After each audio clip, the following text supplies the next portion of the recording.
de um cristianismo e abençoado pelo cristianismo se faz um movimento nazista. A igreja alemã foi nazista. Em nome do cristianismo, hoje se defende um nacionalismo cristão. E Jesus olha para tudo isso, eu fico imaginando o que ele pensa, o que ele sente. A impressão que eu tenho é que Jesus, olhando para o movimento chamado cristianismo contemporâneo, especialmente na sua versão norte-americana e na sua versão brasileira, por exemplo, ele olha para isso do mesmo jeito que ele olhou para Jerusalém e chorou sobre Jerusalém. E é engraçado como, hoje em dia, quem propor um resgate ao evangelho será chamado de herege. E o padre Júlio Lancelotti veio aqui. E ele falou uma coisa que ficou muito marcado para mim. Ele disse assim, Marco, para eu dar certo pro evangelho, eu preciso fracassar para o sistema que é contra o evangelho. Tipo, não tem como você ser um cara que fala contra o sistema e, ao mesmo tempo, é bem visto por aquele sistema. Não. Nenhum profeta vai ter o seu braço erguido como herói da cena. Sem dúvida. Tem um rapper que fala isso, chamado Vitor Kivitz. Não é verdade? Então, eu imagino às vezes, Ed, que todo ser humano quer pertencer. Então a gente fica triste de ser mal falado. Mas é impossível não ser se o que você fala é exatamente contra aquele sistema, né? Vamos voltar um pouquinho na sua fala, né? Que o evangelho não funciona e o cristianismo funciona. Eu acho que isso é muito perfeito. Esse não funciona aí entre aspas e funciona entre aspas. Isso. Né? Porque veja, olha, Jesus diz assim, derruba o templo que eu vou fazer outro em 3 dias. Isso é João capítulo 2 e João comenta, ele estava falando a respeito do seu corpo. Que 3 dias eram esses? Entre a morte e a ressurreição. Jesus ressuscitaria e o corpo estaria pronto, o novo templo de pedras vivas, né? Que Paulo fala, vocês são casa espiritual para a habitação de Deus em espírito. Estevão é martirizado em Atos capítulo 7 porque ele diz que Deus não habita em templos feitos por mãos humanas, aí é apedrejado e é martirizado. Então Jesus fala, derruba o templo, eu vou fazer um outro templo de pedras vivas. Aí a gente vai lá e constrói templo de novo. E aí vem um sujeito e constrói um templo de Salomão em São Paulo. Precisa do templo. Jesus diz, olha, ninguém vem ao Pai senão por mim. Você não precisa da mediação do bispo, do papa, do apóstolo, do pastor. Você não precisa da mediação da igreja para invocar a Deus. Aí a gente vem e institui o clero novamente. E a gente diz, olha, se você sair debaixo da minha cobertura espiritual... Como assim? Eu não preciso da sua cobertura espiritual. Eu tenho a cobertura espiritual do Espírito Santo. Eu sou habitado pelo Espírito Santo. Sou coberto pelo sangue de Jesus. Eu sou um filho amado de Deus. Eu preciso da sua cobertura espiritual. De onde você tirou isso? Isso não é evangelho, isso é cristianismo. Entende? Aí Jesus diz assim, olha, você vai adorar a Deus em espírito e em verdade. Não, mas como é o culto? Como é a missa? Onde é que... O que Jesus faz é libertador e libertário. Não dá para controlar. Lembra que Jesus fala para Nicodemos, olha, o vento sopra onde quer, você ouve a sua voz, não sabe nem de onde ele vem, nem para onde ele vai. Você só sabe que ele está ventando. Aí ele diz assim, ó, assim é todo aquele que é nascido do Espírito. Jesus não compara o vento ao Espírito. Ele compara o vento ao nascido do Espírito. Ele diz, ó, o nascido do Espírito você não controla, é que nem vento. Ventilador você controla, vento você não controla. Então isso é muito libertador, é muito libertário. E aí, entre aspas, não funciona. Vamos constituir uma instituição, vamos construir um templo, vamos nomear uma hierarquia que vai ter autoridade sobre as pessoas, que vai regular a sua moral, que vai regular as suas crenças, as suas doutrinas, e vamos chamar isso aqui de Igreja de Jesus Cristo. Aí Jesus diz, não, essa igreja não é minha não, essa igreja é de vocês aí. Então, quando a gente constrói isso tudo, e isso aqui é um baita do mercado, movimenta milhões, mobiliza, traz poder político, poder econômico, poder cultural, gera movimentação de negócio. Aí eu aqui dentro, eu tenho um caminho de ascensão, de aplauso, de enriquecimento, de notoriedade. Aí vem um sujeito e diz, ó, isso aí que vocês estão fazendo não tem nada a ver com o evangelho. Esse aqui é o herege. Uhum. Esse aqui é o ungido de Deus. É. Né? O cara diz assim, olha, eu vou comprar um avião. Aí a gente diz assim, ó, isso aqui não tem nada a ver com o evangelho, isso aí tem a ver com um empreendimento religioso.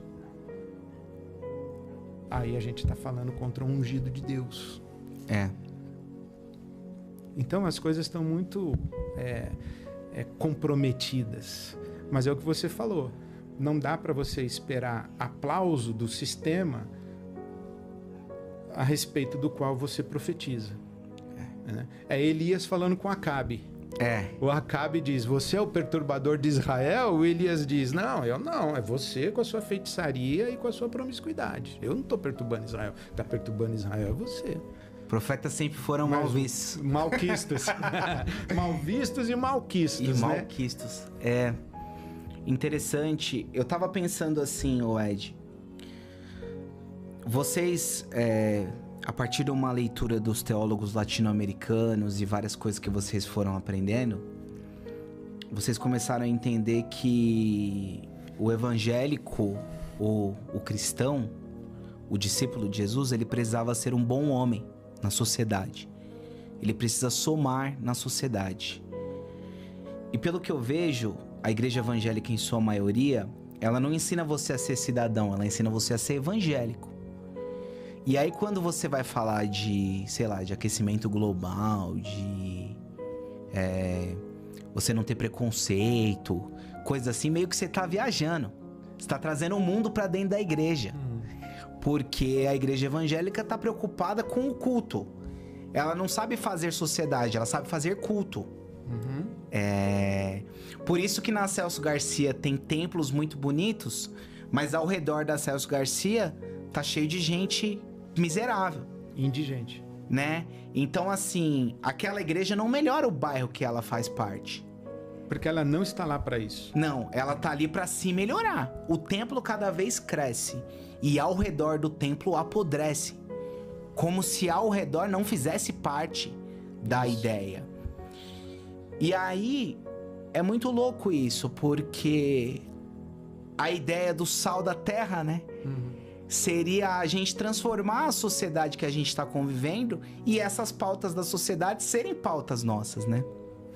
Então, mas eu acho que transformar a sociedade, ela não é a nossa finalidade, não é a nossa missão. Nossa missão não é transformar a sociedade. A nossa missão é seguir a Jesus e ensinar as coisas que Ele mandou a gente ensinar. Mas quando a gente ensina as coisas que Ele ensinou, a sociedade deveria ser transformada por consequência. É automático, né? Deveria. Porque o que Jesus ensinou foi o seguinte, olha, eu tive fome e vocês me deram de comer, eu tive sede e vocês me deram de beber, eu estava nu e vocês me vestiram, eu fui estrangeiro e vocês me acolheram, eu estive enfermo e vocês me visitaram, eu estive preso e vocês cuidaram de mim. Foi isso que Jesus ensinou. Então, existe, quando você disse, ensina a ser um homem de bem. Eu acho que os cristãos do cristianismo, que eu estou criticando aqui, também eles ensinam a ser um homem de bem, mas como estratégia evangelística. Ensina a ser um homem de bem, você tem que ser íntegro, você tem que ser honesto, você tem que ser uma pessoa irrepreensível para dar bom testemunho como argumento do seu proselitismo, para você trazer pessoas para dentro da igreja. Quando, na verdade, a visão de homem de bem de Jesus seria, não, você tem que ser uma pessoa justa, que pratica a tzedakah, a justiça. E a justiça na Bíblia Sagrada não é uma virtude. Por exemplo, quando eu dou de comer ao faminto, quando eu abraço a causa do pobre, eu não sou bonzinho fazendo um favor para ele.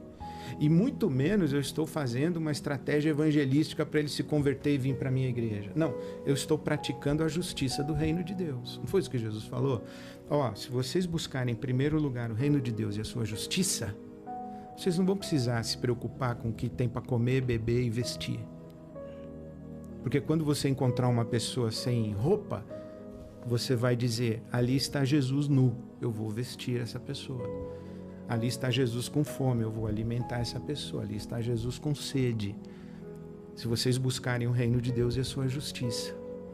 Mas a gente não busca o reino de Deus e a justiça do reino de Deus para servir as pessoas.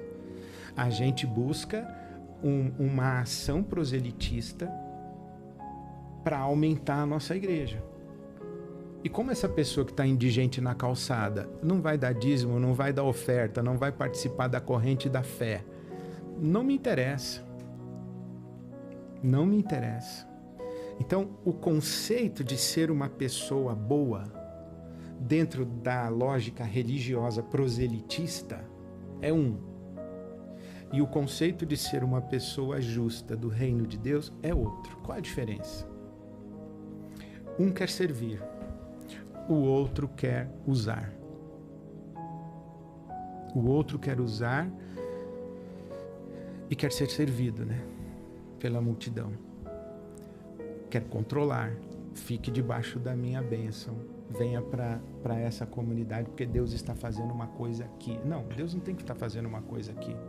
Deus tem que nos usar para fazer uma coisa aqui. Mas são lógicas completamente diferentes, né? A lógica religiosa e a lógica do evangelho. Como que você vê essa divisão? Porque aquilo que a gente estava falando, né? Dentro do ser evangélico, você tem várias divisões e hoje em dia é muito, assim, diverso, né? Porque o cara pode ser evangélico da igreja do Edir Macedo, que pensa como o Edir Macedo, e pode ser evangélico que ouve o Caio Fábio, que é o antagonista do Edir Macedo. E aquele nome meio que abarca os dois, né? Eu sei que antigamente, quando você falava que você é evangélico, as pessoas ainda tinham alguma coisa na cabeça de imaginar mais ou menos. Hoje eu não sei se elas conseguem imaginar do que você está falando. Só que eu acho interessante como há uma espécie de uma rivalidade também entre esses dois sistemas, a ponto de, às vezes, a pessoa não gostar do outro cara. Porque, pra mim, tudo bem o cara ser da Universal. Não tenho nada contra ele. Tipo assim, eu consigo ser amigo de um cara da Universal. Mas tem gente que não quer nem ser amigo de alguém que pensa diferente dele, o evangelho. E aí virou a coisa tipo dos rabinos que tinha, né? Tem os caras da ordem do Ed René, da ordem do Edir Macedo, da ordem do Silas Malafaia. E aí virou uma loucura, assim, porque tem pessoas que até brigam, assim, uma coisa meio política, sabe? Igual tem Bolsonaro e Lula. Tem gente que briga por causa de visões diferentes do evangelho. Como que você vê essa divisão, assim? Bom, primeiro eu vejo como natural. Eu acho muito natural, porque nós, seres humanos, nós temos background diferente, educação diferente, origem familiar diferente, cultura diferente, a gente tem personalidade diferente, a gente tem experiência de vida diferente, a gente é diferente. Não tem como, nesse horizonte de tanta diversidade e de tanta singularidade da identidade de cada pessoa, todo mundo enxergar a mesma coisa, concordar com a mesma coisa e, enfim.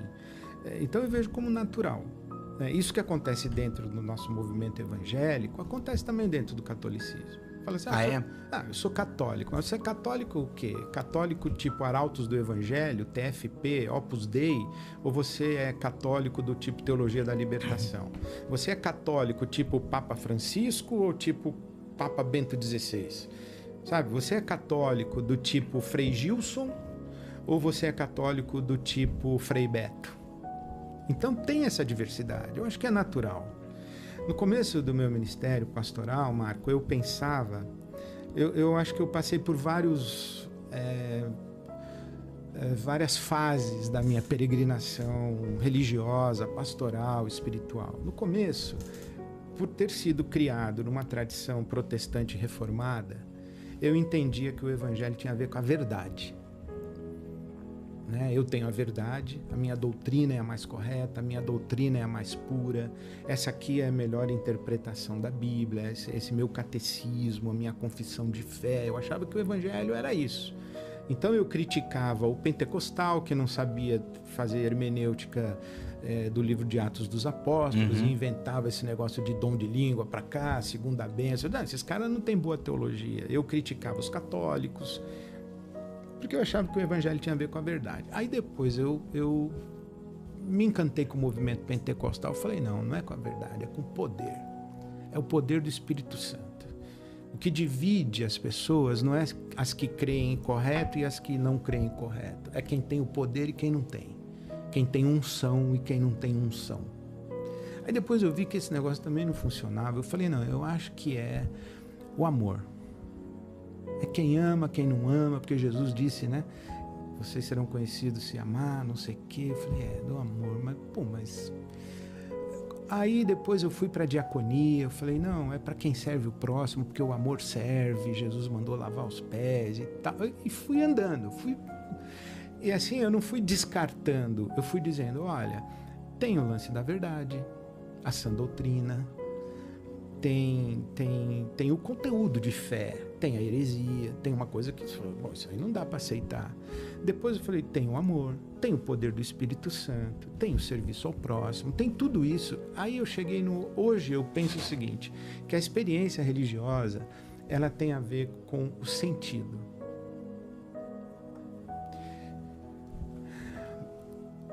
A Igreja Universal faz sentido para muita gente.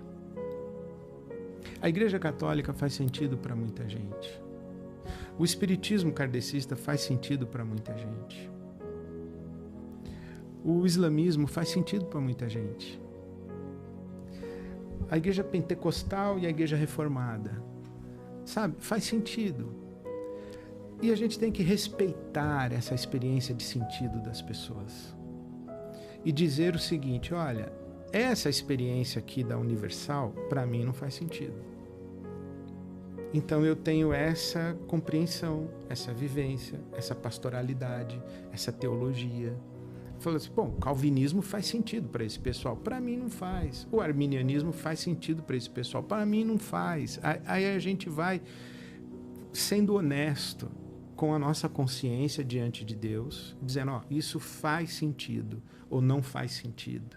E respeita. Aí você vê que essa pessoa diz assim, eu encontro pessoas assim, Marco, elas dizem assim, pastor, eu fui de uma igreja evangélica por mais de 10 anos, mas eu tive que sair. Por quê? Durante 10 anos fez sentido e deixou de fazer sentido.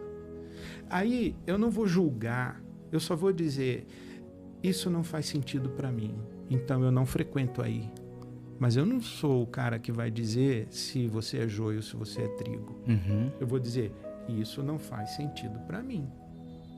O que me entristece é que o nosso contexto que você usou da competição, né, rivalidade, que a gente insiste em ficar rotulando de herege, desviado.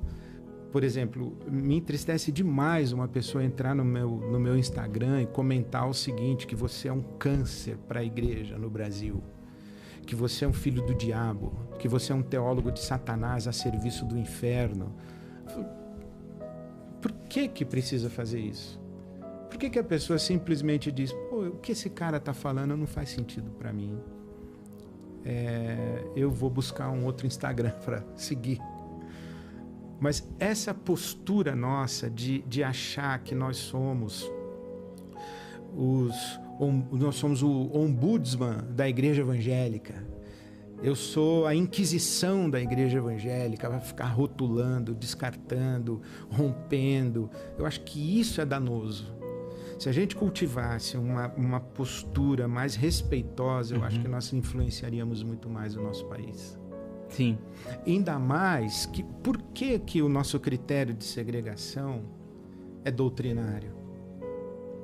Por que a gente não usa o fruto do Espírito Santo como critério? Pô, eu não concordo muito com o que esse cara fala, mas ele é um cara cheio de amor.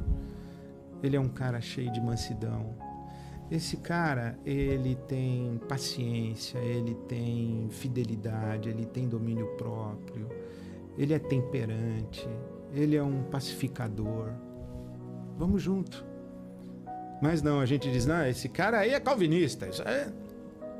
Mas é um calvinista cheio do Espírito Santo, pô, por que você não senta com ele? Mas não, a gente usa a doutrina para segregar, para separar e para julgar. Isso me entristece demais. Falei demais, né? Nada, não. No fundo, Ed, alguns desses caras que fazem essas críticas a você, eles sabem que você é um homem de Deus. Só que tem aquelas projeções que a psicanálise fala, de que o cara se sente denunciado no discurso que está sendo falado. E aí, os fariseus não diziam que Jesus fazia milagres em nome de Beelzebul? Exatamente. Mesmo sabendo que ele fazia porque ele era o Filho de Deus? Porque essa é a ideia da blasfêmia, né? Contra o Espírito Santo, né?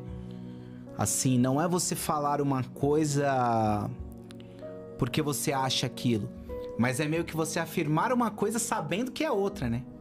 Ou atribuir a Beelzebul uma obra do Espírito Santo. Sabendo que é do Espírito Santo, né? Consciente, né? Consciente disso.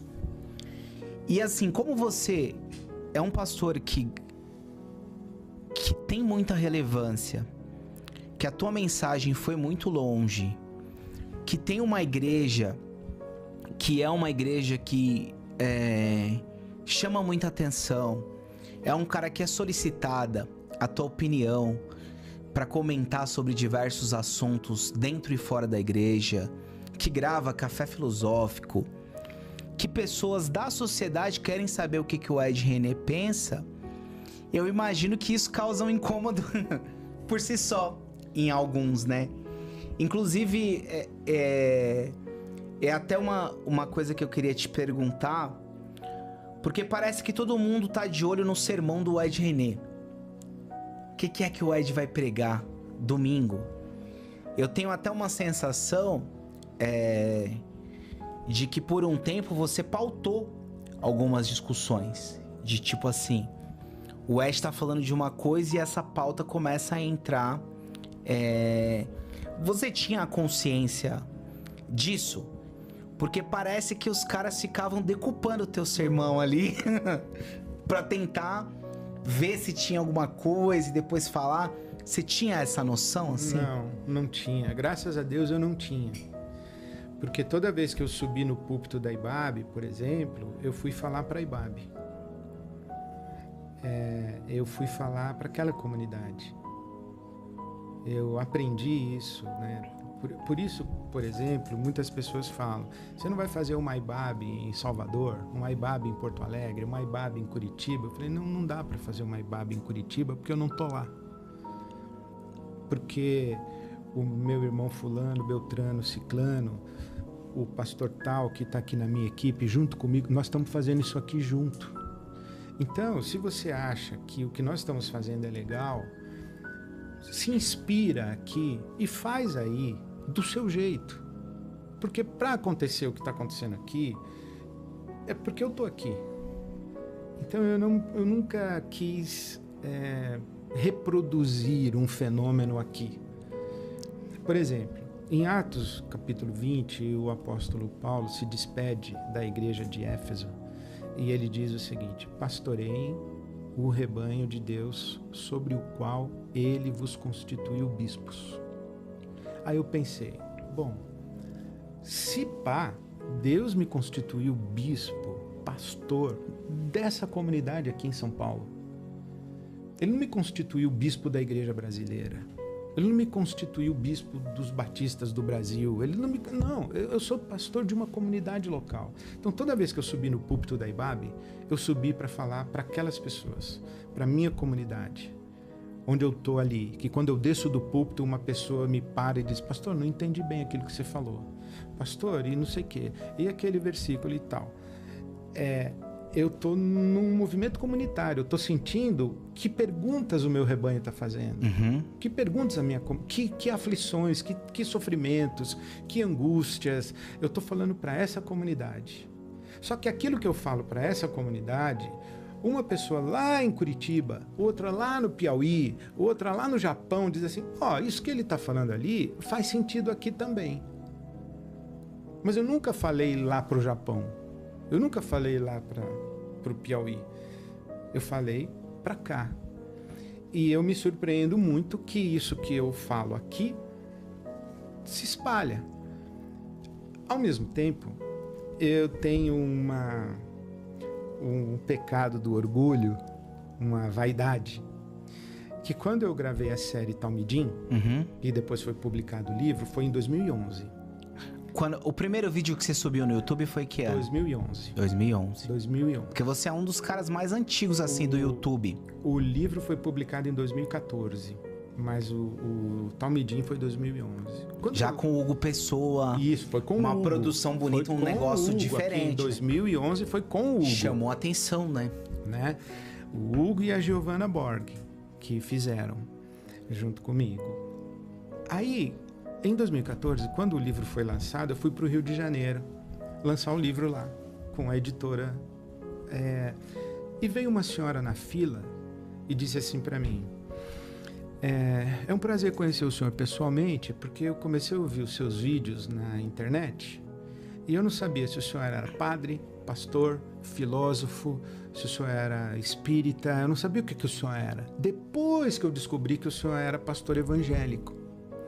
E eu tomei isso como um dos maiores elogios que eu recebi. Porque eu falei: olha, essa mulher, ela se encantou com o Evangelho, com Jesus. Ela não sabia quem eu era. E quando a gente fala do Evangelho e fala de Jesus, eu acho que isso tem um caráter de transbordar fronteiras. Então, o que eu faço? Eu tento pregar o Evangelho do jeito que eu compreendo e que faz sentido para mim, para uma comunidade.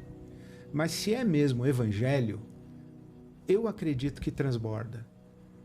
Mas o que transborda não é a ideia do Ed. É o evangelho.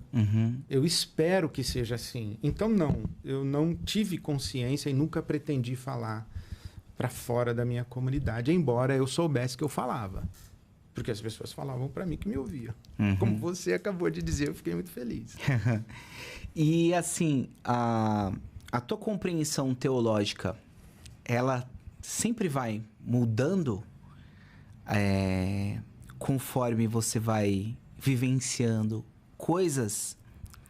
Ou ela já faz bastante tempo que está caminhando com você?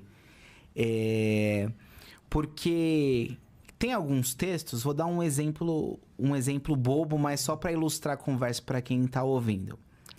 Por exemplo, Davi fala assim que ele nunca viu um justo mendigar o pão. Aí você fala assim: caramba, não é possível que não tem nenhum justo que todo mundo que mendiga o pão então é injusto? Tipo assim, se você for parar pra pensar isso, só caramba, será que ele tá falando isso mesmo? Porque antigamente eu ouvia falar isso, mas fala, então eu vou achar que o cara que tá mendigando na rua, ele é injusto. Não, deve ter justo que mendiga o pão, sim. Aí você fica meio confuso.